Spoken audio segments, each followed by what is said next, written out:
सपा से गठबंधन टूटने के बाद आज प्रगतिशील समाजवादी पार्टी अध्यक्ष शिवपाल सिंह यादव प्रेस कॉन्फ्रेंस कर सकते हैं। इसमें वो अखिलेश यादव पर बड़ा हमला भी बोल सकते हैं। एक दिन पहले शिवपाल यादव ने अखिलेश यादव की चिट्ठी के जवाब में ट्वीट किया था कि वैसे तो सदैव से ही स्वतंत्र था, लेकिन समाजवादी पार्टी की ओर से पत्र जारी कर मुझे औपचारिक स्वतंत्रता देने हेतु सहृदय धन्यवाद। ऐसे में आज शिवपाल यादव अपने भतीजे अखिलेश पर क्या हमला बोलेंगे, इस पर सभी की निगाहें टिकी हुई हैं। क्या कहते हैं शिवपाल प्रेस कॉन्फ्रेंस में अखिलेश यादव पर, इस पर सभी की निगाहें। कितना आक्रामक रहते हैं, कितना हमलावर रहते हैं, किस तरीके से अपनी बात रखते हैं, इस पर सभी की निगाहें टिकी हुई हैं। आइए और ज्यादा जानकारी प्राप्त करते हैं अनुभव शुक्ला से। हमारे संवाददाता लखनऊ से इस वक्त हमारे साथ जुड़ गए हैं। अनुभव और राजनीतिक हलचल पर लगातार वो नजर भी रखे हुए हैं। आइए उनसे जानते हैं कि ये प्रेस कॉन्फ्रेंस शिवपाल यादव की कब होगी। अनुभव, एक तो ये बताएं, और क्या वो अकेले ही प्रेस कॉन्फ्रेंस करेंगे या कुछ और भी चीजें सामने आ सकती है इस प्रेस कॉन्फ्रेंस में?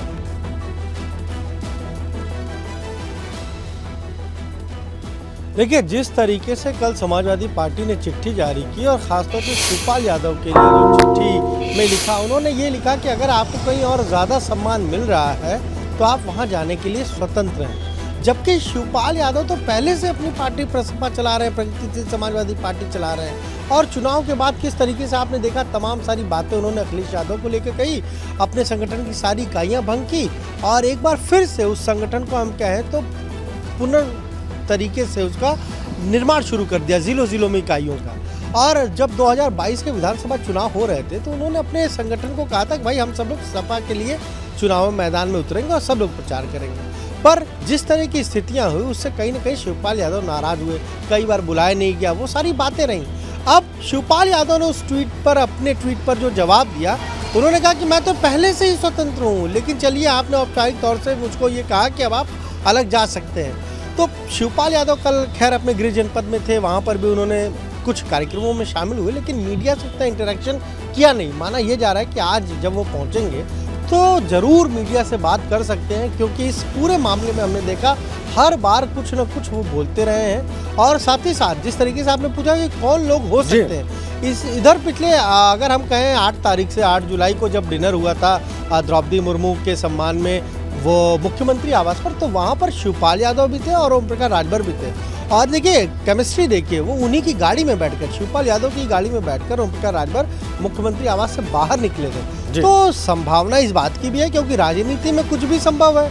हो सकता है कि अब ओम प्रकाश राजभर को लग रहा हो कि भाई सपा ने तो चलो तलाक दे दिया, इधर चला जाए। क्योंकि आपको याद होगा राजेंद्र चुनाव से पहले किस तरीके से एक मोर्चा बना रहे थे जिसका नाम दिया था भागीदारी संकल्प मोर्चा, एक बना रहे थे ओम प्रकाश राजभर, उसमें सबसे मिल रहे थे। तो शिवपाल यादव से तो कई बार मीटिंग हो चुकी है, तो वो कोई ऐसा नहीं कि उनके लिए नए हैं।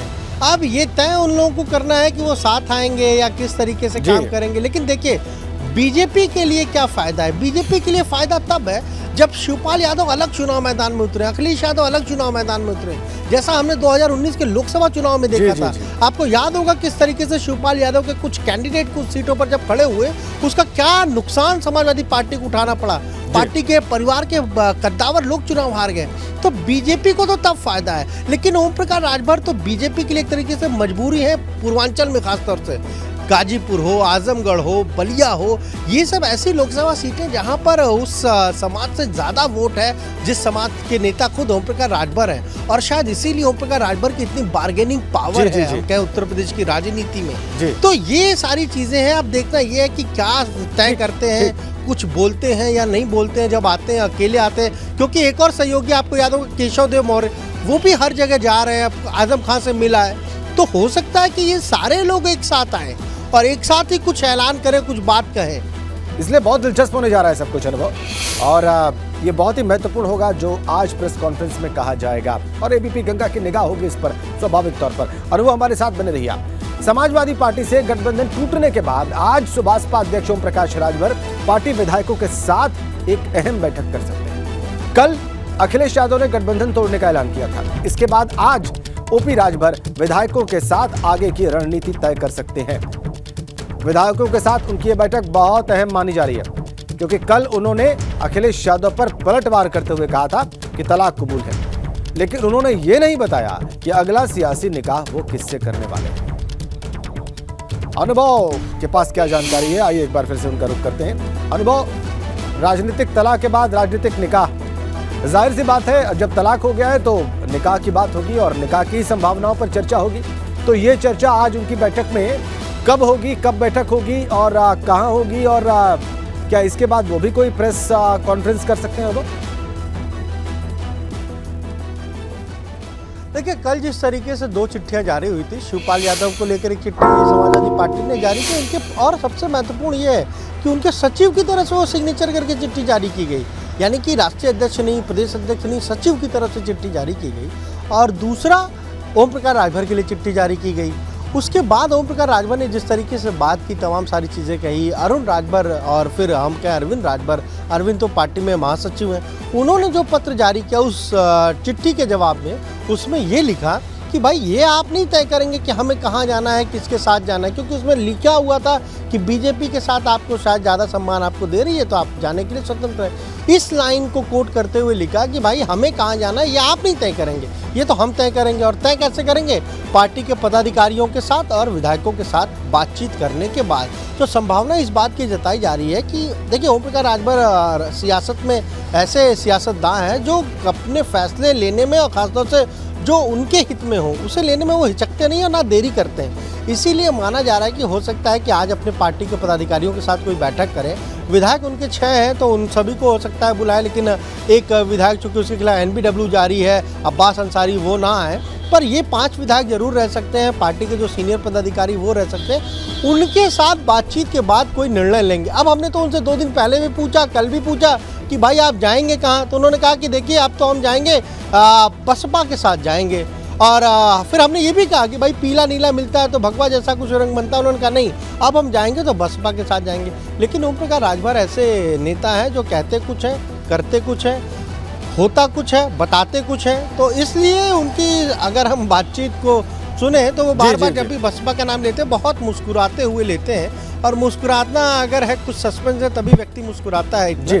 तो कहाँ जाएंगे ये फिलहाल तो तय नहीं, लेकिन वो कह रहे हैं कि बसपा में जाएंगे, मायावती से मिलेंगे। बिल्कुल बिल्कुल बिल्कुल, ये बात उन्होंने कई दफे कह दी है, कई बार उन्होंने बात कही कि वो कहने से तो जी कई बार वो बहुजन समाज पार्टी के खेमे में जाने की बात कर चुके हैं, उनसे बात करने की बात कर चुके हैं। लेकिन ये आपने बिल्कुल ठीक कहा कि वो कहते कुछ और हैं, करते कुछ और हैं, होता कुछ और है, और बहुत कुछ निश्चित रूप से नहीं कहा जा सकता। इसलिए हमें देखना होगा कि आखिर में होता क्या है। बहुत बहुत धन्यवाद आपका अनुभव। तो अखिलेश यादव से गठबंधन के बाद महान दल के अध्यक्ष केशवदेव मौर्य ने सुभाषपा अध्यक्ष ओपी राजभर पर बड़ा हमला बोला है। उन्होंने दावा किया है कि सपा नेताओं को उन्होंने सुभाषपा से गठबंधन न करने की सलाह दी थी। उन्होंने आरोप लगाया कि उनकी बात को सपा नेताओं ने अनसुना कर दिया था। केशवदेव ने इस दौरान शिवपाल यादव पर भी हमला बोला। उन्होंने आरोप लगाया कि शिवपाल भाजपा की मदद कर रहे थे, जबकि ओपी राजभर की डोर RSS के हाथों में थी। ये केशवदेव मौर्य कह रहे हैं, जिनका तलाक पहले ही हो चुका है, लेकिन अब वो उनके सुर कुछ बदले हुए नजर आए, सॉफ्ट दिखाई दिए। उन्होंने कहा कि समाजवादी पार्टी को पहले ही उन्होंने मशवरा दिया था कि ओम प्रकाश राजभर के साथ गठबंधन न करें, सुभाषपा के साथ गठबंधन न करें, और शिवपाल यादव की डोर को RSS के हाथों में बता दिया। कुछ दिन पहले आजम खान से उनकी मुलाकात हुई और अब उनके ये नए सुर आप देखिए। केशवदेव मौर्य महान दल के अध्यक्ष, ये भी गठबंधन के पार्टनर थे। वो गुलदस्ता जो अखिलेश यादव ने तैयार किया 2022 के विधानसभा चुनाव से पहले।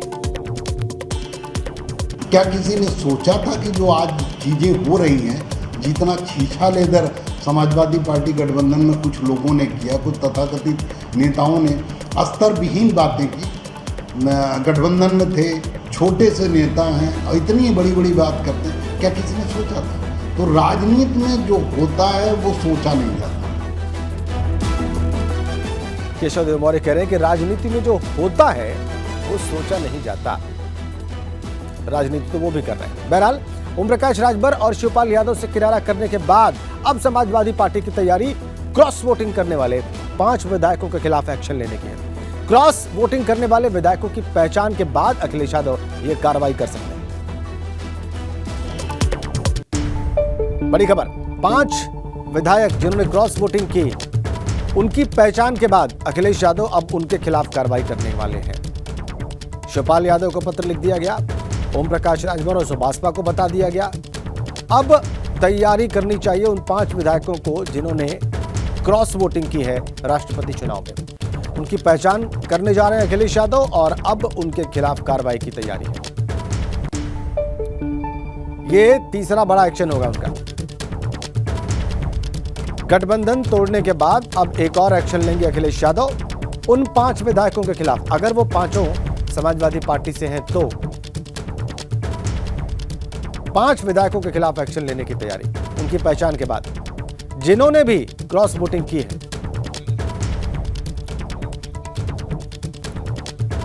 और एक बड़ी खबर, विश्व एथलेटिक्स चैंपियनशिप में नीरज चोपड़ा को सिल्वर मेडल मिला है। कमाल का प्रदर्शन जारी नीरज चोपड़ा का। 88.13 मीटर भाला फेंककर सिल्वर मेडल जीता है नीरज चोपड़ा ने। ओलंपिक गोल्ड मेडलिस्ट है नीरज चोपड़ा। अब की बार उन्होंने सिल्वर मेडल जीता है विश्व एथलेटिक्स चैंपियनशिप में।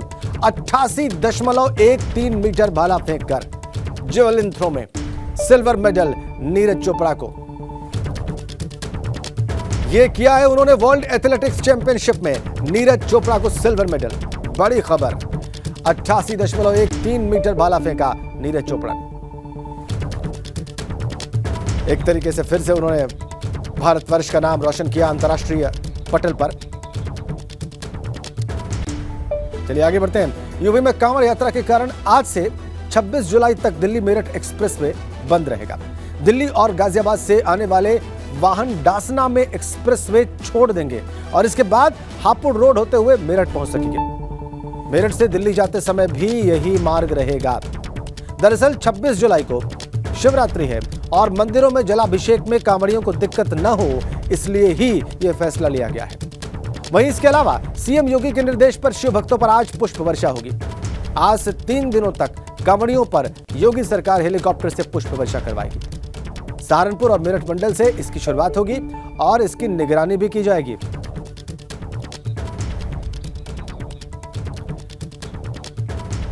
इस सारे कार्यक्रम के बारे में, कांवड़ यात्रा के और पुष्प वर्षा के और ज्यादा विस्तार से जानकारी देंगे हमें सनु शर्मा, हमारे संवाददाता हमारे साथ जुड़ गए। सनु जा, क्या होने जा रहा है आज कांवड़ यात्रा के दौरान, हमारे दर्शकों को बताएं। हाँ देखिए, आज 2 चीज़ें बड़ी हैं कि यदि आप मेरठ दिल्ली एक्सप्रेस में होते हुए आने जा रहे हैं तो आज आपको थोड़ी सी मुश्किलें होंगी, और आज नहीं बल्कि 26 तारीख तक ये मुश्किलें रहने वाली हैं। इसी के साथ ही यदि आप दिल्ली देहरादून हाईवे से भी आज से नहीं जा पाएंगे, क्योंकि कांवड़ यात्रा, जो कांवड़ियों का सैलाब है, वो बहुत ज़्यादा यहाँ पर नज़र आ रहा है और एहतियात के तौर पर पूरी तरीके से बंद कर दिया। ये देखिए, सुरक्षा के इंतजाम दिखा देता हूँ कि ये मेरठ की तस्वीरें हैं। आप देखिए किस तरीके से पुलिस, पीएससी और जो आरआरएफ है उसको यहाँ पर लगाया गया है। ये जो रास्ता है ये सीधा फ्लाईओवर जा रहा है और फ्लाईओवर के बाद जो ये रास्ता जा रहा है ये सीधा यहाँ से होते हुए आप दिल्ली चले जाएंगे। लेकिन यहाँ आप देखिए, आपको सिर्फ 2 पहिया वाहन ज़रूर नज़र आ जाएंगे। अगर कुछ चौपहिया वाहन आएंगे तो वो ऐसे वाहन होंगे कि जो या तो कांवड़ लेने जा रहे हैं या उनके पास है या कोई ऐसे कर्मचारी हैं जिनकी इस दौरान जो चुनाव में ड्यूटी है वो लगाई गई है। लेकिन अमूमन आपने देखा होगा कि यहाँ वाहनों की लंबी लंबी जो कतारें हैं वो यहाँ पर नज़र आती थी, लेकिन यहाँ अब कोई जो चौपहिया वाहन है वो नज़र नहीं आ रहा है। जो 2 पहिया वाहन है, आप देखिए, चूंकि डाक कांवड़ है, वो डाक कांवड़ों की जो संख्या है वो भी बढ़ गई और आप जानते हैं कि डाक कांवड़ कितनी स्पीड में जाती हैं। ऐसे में कोई दुर्घटना ना हो, कोई दिक्कत ना हो, इसलिए एहतियात के तौर पर पूरी तरीके से यहाँ बंद कर दिया गया है। ये देखिए, ये जो भी है सबके आगे वाहन पास लगा हुआ है। ये कोई शिविर इन्होंने लगा रखा होगा और भी जो गाड़ियाँ हैं वो आ रही हैं। अब दूसरी तस्वीर में आपको दिखा देता हूँ कि ये देखिए, शिव भक्त कांवड़िए हैं। वो शिव भक्त कांवड़िए बोल बम का उद्घोष करते हुए ये देखिए शिवालय की तरफ बढ़ रहे हैं। ये जो फ्लाईओवर है, इस फ्लाईओवर के ऊपर से होते हुए सीधे शिव भक्त कांवड़िए दिल्ली की तरफ चले जाएंगे और यहाँ से ये शिव भक्त कांवड़िए मेरठ के अंदर एंट्री करेंगे। ये देखिए, सत्येंद्र से कहूँगा, सत्येंद्र जरा दिखाएं ये शिव भक्त कांवड़िए। देखिए ये शिव भक्त कांवड़िए यहाँ से जा रहे हैं। यहाँ से जो मेरठ का मेन पॉइंट है, इसको पल्लापुरम इलाका बोला जाता है, और यहाँ से एक रास्ता सीधा दिल्ली के लिए और दूसरा मेरठ होते हुए। देखिए यहाँ देखिए किस तरीके से कांवड़ियों का सैलाब। आप देखिए कि जो ये कतार है ये टूटने का नाम नहीं ले रही है। बताया जा रहा है कि दिल्ली और गाजियाबाद तक, आप देखिए दिल्ली और गाजियाबाद और हरिद्वार तक किसी तरीके से शिव भक्त कांवड़िए। देखिए चेहरे पर ना कोई थकान है ना परेशानी है। बोल बम के उद्घोष के साथ ये शिव भक्त कांवड़िए शिवालयों की तरफ और मंजिल की तरफ बढ़ते हुए यहाँ पर जा रहे हैं। आप देखिए, और दूसरी जो बड़ी बात है वो ये है कि आज से शिव भक्त कांवड़ियों पर पुष्प वर्षा होगी। हेलीकॉप्टर से पुष्प वर्षा की जाएगी और मेरठ और सहारनपुर मेरठ और सहारनपुर मंडल में ये पुष्प वर्षा होगी। ये देखिए, एक बार इन तस्वीरों को और देखिए आप, पूरी तैयारी कर ली गई है और आज से जो हेलीकॉप्टर लगातार पुष्प वर्षा इन कांवड़ियों के ऊपर करेगा। जो भी कांवड़ का रूट है, जो भी कांवड़ का मार्ग है, उस कांवड़ मार्ग पर ये हेलीकॉप्टर से पुष्प वर्षा की जाएगी। आपने देखा कि योगी सरकार जिस तरीके से कांवड़ियों के स्वागत के लिए तमाम पुलिस प्रशासनिक अधिकारी आप देख रहे हैं, उनके लगातार मंत्री कांवड़ यात्रा का निरीक्षण कर रहे हैं, कांवड़ियों का स्वागत कर रहे हैं। अभी आपने देखा केंद्रीय राज्य मंत्री डॉक्टर संजीव बालियान ने बुलडोजर से पुष्प वर्षा करी। कई जगह कांवड़ियों का स्वागत किया जा रहा है इसी अंदाज में। और योगी सरकार जिस तरीके से आपने देखा 2 साल को अगर छोड़ दें तो उससे पहले भी कांवड़ यात्रा के दौरान कांवड़ियों पर पुष्प वर्षा की गई थी और इसी तरीके से पुष्प वर्षा की जाएगी। मेरठ के जो एडीजी हैं राजीव सभरवाल की बात हो या आईजी प्रवीण कुमार की बात हो, लगातार मॉनिटरिंग कर रहे हैं। पूरा एक प्लान बना लिया गया है। मेरठ और बागपत के 2 ऐतिहासिक सिद्धपीठ मंदिर हैं। मेरठ में औगरनाथ ऐतिहासिक सिद्धपीठ मंदिर है, जहां पर कई लाख शिव भक्त कांवड़िए जलाभिषेक करते हैं। तो मंदिर पर भी पुष्प वर्षा होगी और जिस पूरे रूट से होते हुए, मतलब मुजफ्फरनगर से मेरठ होते हुए जब शिव भक्त कांवड़िए आ रहे हैं तो इस पूरे रूट पर कांवड़ियों पर पुष्प वर्षा की जाएगी। और बागपत में पूरा महादेव, परशुरामेश्वर महादेव मंदिर भी उसे कहा जाता है, करीब 25 से 30 लाख से ज्यादा शिव भक्त कांवड़िए वहां जलाभिषेक करते हैं। एक बड़ा समूह वहां पर कांवड़ियों का दिखाई देता है, तो वहां पर भी कांवड़ियों पर पुष्प वर्षा की जाएगी। भोले के भक्त देखिए, आज चूंकि सुबह के वक्त थोड़ी गर्मी जरूर हो गई है, ऐसे में थोड़ी सी दिक्कत कांवड़ियों को हो जाती है, क्योंकि गर्मी में चलना। कांवड़िया जो है वो पूरे सड़क पर दिखाई दे रहे हैं। सनुज हम देख सकते हैं और आपने बताया कि आज से ही पुष्प वर्षा करने का कार्यक्रम है। बहुत बहुत धन्यवाद आपका सनुज। इधर वाराणसी में काशी विश्वनाथ मंदिर में शनिवार की शयन आरती के बाद सेवादारों और श्रद्धालुओं में मारपीट हो गई। गर्भगृह को बंद कराते समय 2 दर्शनार्थी और मंदिर के सेवादारों के बीच विवाद हुआ और इसके बाद सेवादारों ने मिलकर उस दर्शनार्थी को बाहर निकाल दिया। मारपीट का यह वीडियो वायरल हो रहा है। सेवादारों ने मंदिर के सीईओ को पत्र लिखकर घटना की जानकारी दी।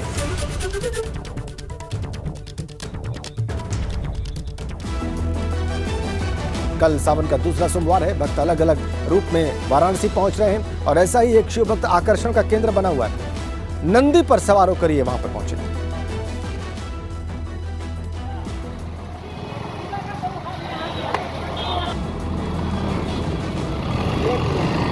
क्या नाम है आपका? देखिए, आप अपनी मोटरसाइकिल को नंदी का स्वरूप देकर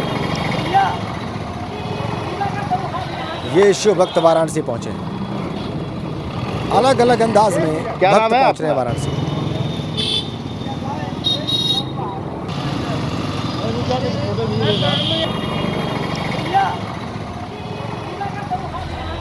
तिरंगा भी लगा हुआ है मोटरसाइकिल पर और आगे त्रिशूल भी लगा हुआ है। क्या नाम है आपका?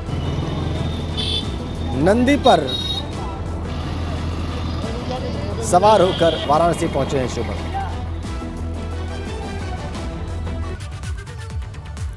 और कर्णप्रयाग से खबर है, सड़क से 100 मीटर नीचे गिरी कार और सूचना पाकर मौके पर पहुंचे पुलिस। स्थानीय लोगों की मदद से रेस्क्यू अभियान चलाया गया। कार सवार दोनों घायलों को अस्पताल में भर्ती कराए जाने की खबर आ रही है।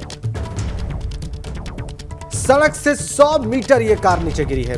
सूचना पाकर पुलिस मौके पर पहुंची है और कार सवार दोनों ही घायलों को अस्पताल में भर्ती कराया गया है। यह बड़ी खबर। स्थानीय लोगों की मदद से रेस्क्यू ऑपरेशन चलाया गया।